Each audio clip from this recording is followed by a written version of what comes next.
Assalamualaikum warahmatullahi wabarakatuh.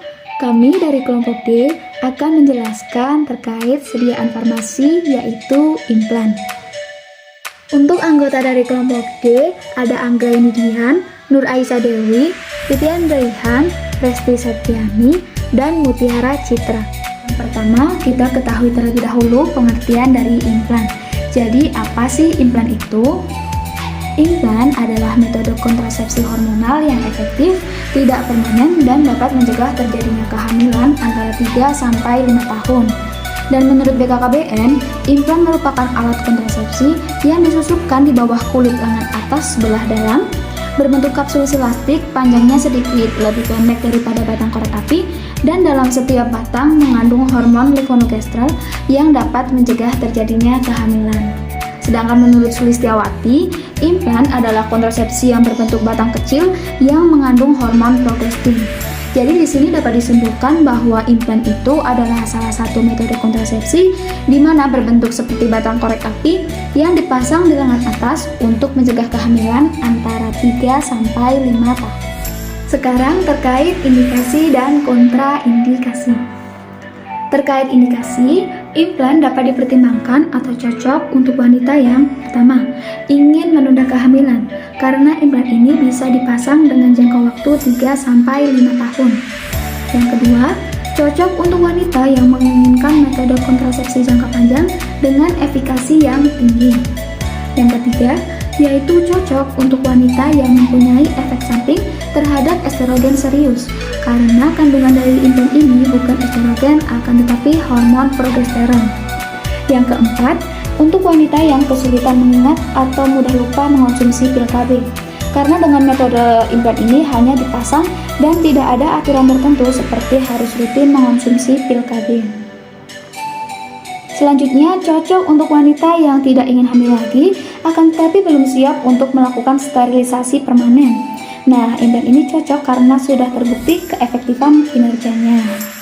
Lalu yang terakhir yaitu untuk wanita yang ingin menyusui selama 1-2 tahun, di mana diharapkan dengan pemasangan implan tidak terjadi kehamilan saat proses menyusui selama 1-2 tahun tersebut.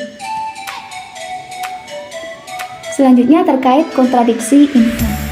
Implan sendiri tidak diperbolehkan atau tidak dianjurkan untuk wanita yang dalam keadaan tertentu atau penyakit tertentu seperti penyakit tromboemboli, perdarahan genital yang belum terdiagnosis, tumor hati baik itu jinak maupun ganas, dan penderita kanker payudara. Nah, oleh karena itu, sangat dianjurkan sebelum pemasangan implan agar ibu itu harus menceritakan atau bisa menceritakan riwayat penyakitnya sendiri dan keluarga kepada tenaga kesehatan baik itu bidan ataupun dokter. Kemudian terkait efek samping dan jenis-jenis dari implan. Pemasangan implan itu sendiri mempunyai beberapa efek samping. Di antaranya, yang pertama bisa mengalami amenore. Amenore adalah keadaan tidak datangnya haid selama 3 bulan berturut-turut, menurut Manuaba 2008. Penanganannya bisa dengan konseling ataupun bisa mengganti dengan metode kontrasepsi lainnya apabila ibu merasa tidak nyaman. Kemudian yang kedua, bisa mengalami perdarahan atau spotting. Terkadang KB implan ini menyebabkan gangguan seperti spotting atau timbul flek-flek darah menyerupai haid. Hal ini bukanlah sebuah kondisi berbahaya dan biasa terjadi pasca pemasangan KB implan ini. Hal ini terjadi karena tubuh mengalami penyesuaian hormon dari implan tersebut. Yang ketiga, terjadi ekspulsi atau pergeseran. Nah, apabila terjadi hal demikian, maka bisa melakukan pencabutan implan. Bila tidak ada infeksi, bisa dipasang kembali di lain daerah insersi, tetapi bila ada infeksi, bisa dipasang dengan implan yang baru di lain lengan, ataupun bisa mengganti dengan metode kontrasepsi yang lainnya. Kemudian yang keempat, bisa terjadi infeksi di daerah insersi. Nah, bila terjadi infeksi, maka ibu dianjurkan untuk pergi ke tenaga kesehatan lalu dicek. Apabila infeksi mengandung nanah, maka akan dibersihkan dengan sabun, air, ataupun antiseptik, lalu diberikan antibiotik yang sesuai untuk nantinya 7 hari kemudian, ibu bisa datang kembali. Dan bila keadaan tidak membaik, bisa mencabut implan dan menggantinya dengan metode kontrasepsi yang lainnya. Kemudian yang terakhir, Efek samping dari implan yaitu bisa terjadi perubahan berat badan pada ibu.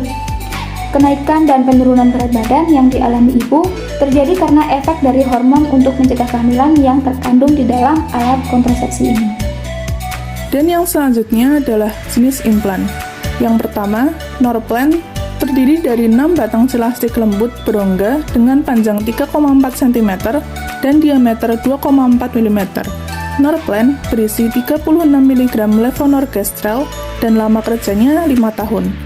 Lalu yang kedua, Implanon, terdiri dari 1 batang putih lentur dengan panjang kira-kira 40 mm dan diameter 2 mm. Implanon berisi 68 mg ketodesogestrel dan lama kerjanya 3 tahun. Lalu ada Jadena dan Indoplan yang terdiri dari 2 batang yang berisi dengan 75 mg levonorgestrel dan lama kerjanya 3 tahun. Berikutnya adalah metode penggunaan. Menurut Manuabe, teknik pemasangan implan adalah sebagai berikut. Pertama-tama akan dilakukan rekayasa tempat pemasangan dengan tepat. Kemudian di lengan kiri atas akan dianestesi dengan lidokain 2%. Lalu akan dibuat inisi kecil sehingga trokar dapat masuk. Trokar akan ditusukkan subkutan sampai batasnya. Kemudian, kapsul dimasukkan ke dalam trokar dan didorong dengan alat pendorong sampai terasa ada tahanan. Untuk menempatkan kapsul, trokar akan ditarik keluar. Dan untuk meyakinkan bahwa kapsul telah di tempatnya, alat pendorong dimasukkan sampai terasa tidak ada tahanan. Setelah 2 kapsul dipasang, bekas insisi akan ditutup dengan Tensoplast atau Hansaplast atau Band-Aid. Teknik ini berlaku untuk semua jenis implan. Yang selanjutnya adalah keuntungan dan kerugian dari implan. Keuntungan dari implan dibagi menjadi 2, yaitu keuntungan kontrasepsi dan keuntungan non-kontrasepsi. Keuntungan kontrasepsi yaitu ada yang pertama adalah daya guna yang tinggi, 2. Perlindungan jangka panjang dengan kurang lebih 5 tahun. 3. Pengembalian tingkat kesuburan cepat setelah pencabutan. 4. Tidak memerlukan pemeriksaan dalam. 5. Bebas dari pengaruh estrogen. 6. Tidak mengganggu kegiatan senggama. 7. Tidak mengganggu ASI. 8. Klien hanya perlu kembali ke klinik bila ada keluhan. Dan yang terakhir, dapat dicabut setiap saat sesuai dengan kebutuhan.